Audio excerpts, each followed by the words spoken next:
توی این ویدیو میخوایم بریم سراغ غول‌های مهربون طبیعت. درست حد زدین، فیل‌ها. اونها هم بزرگترین موجودات روی زمین هستن، هم به شدت اجتماعی و عاطفی هستن. تا آخر ویدیو با من باش تا بهتر بشناسیش.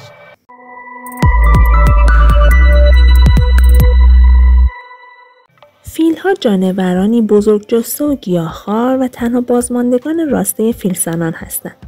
اونها به 3 گونه فیل بیشه آفریقایی، فیل جنگلی آفریقایی و فیل آسیایی تقسیم میشن که در جنوب آفریقا، جنوب و جنوب شرق آسیا زندگی میکنن.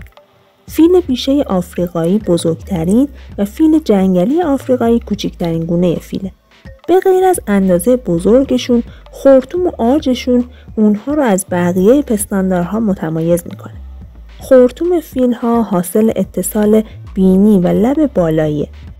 استخوان نداره، کمی چربی و حدود 150,000 دسته ماهیچه‌ای داره. خرطوم تقریباً 1.8 متر رشد میکنه و وزنی حدود 140 کیلوگرم داره.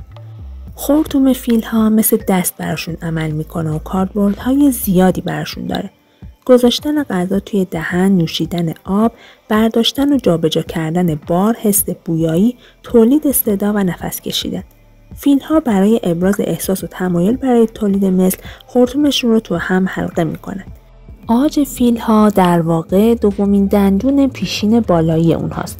بخش زیادی از عاج و پالپ دندون و رشته‌های عصبی تشکیل میده.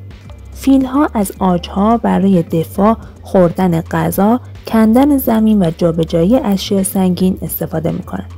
فیل‌هایی که عاج‌های بزرگی دارن معمولاً پیر هستن، از اونجایی که عاج‌ها در تمام طول عمر فیل رشد میکنن.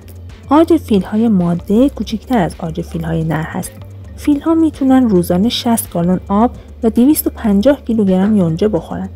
فیل‌ها معمولاً هر 4 یا 5 سال تولید مثل میکنن.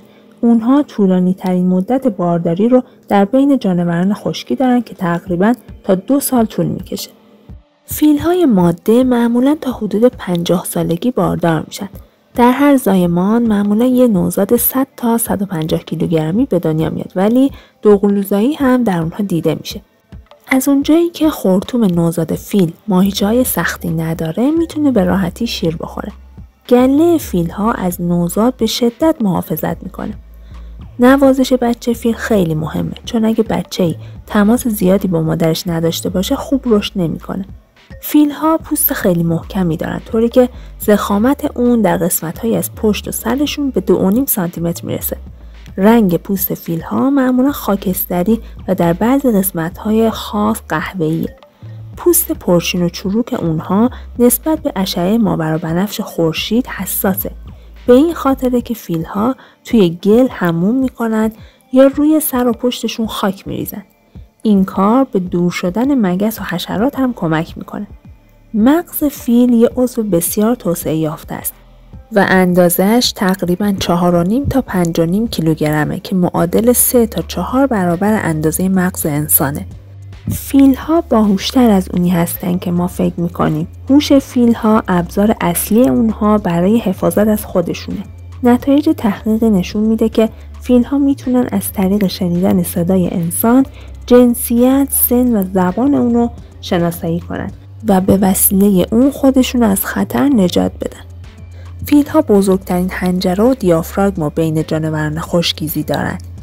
اونها بینایی ضعیفی دارن، ولی توانایی شنوایی و بویاییشون خیلی خوبه، طوری که فقط با استشمام بوی ادرار بیشتر از 30 نفر از بستگانشون رو تشخیص میدن. استفاده از فیل‌ها توسط بشر به عنوان جانوران کار قدمت زیادی داره. همینطور در جنگ‌ها ازشون استفاده میکردن. امروزه برای درمان بعضی از بیماری‌های انسانی هم از فیل‌ها استفاده میکنن. پزشکان در تایلند برای درمان ارتباطات اجتماعی کودکان مبتلا به اوتیسم و کودکان نابینا از اونا کمک میگیرن.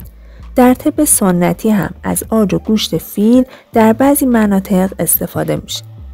دشمن اونها شیرها و بعضی از گوشتخواران دیگه هستند، ولی تهدید اصلی فیل‌ها انسان‌ها هستند. انسان‌ها اونا رو به خاطر عاج و گوشتشون و تصاحب زیستگاه طبیعیشون نابود میکنن.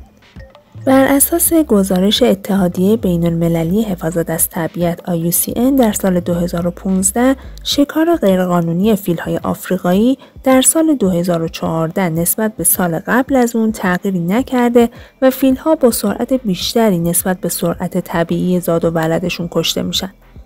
حدود 30,000 فیل توی هر سال شکار میشن و گروه‌های نظامی شورشی با استفاده از بالگر، دوربین دید در شب و اسلحه‌های مختلف اونها رو در گله‌های چند صد تایی به خاطر عاجشون که به دلار خرید و فروش میشه شکار میکنن. اقداماتی مثل ممنوعیت تجارت عاج با سقوط زیاد قیمت دلاری اون تأثیر مثبتی روی حفظشون داشته، اما سرعت کاهش جمعیت اونها به اقدامات بیشتری نیاز داره.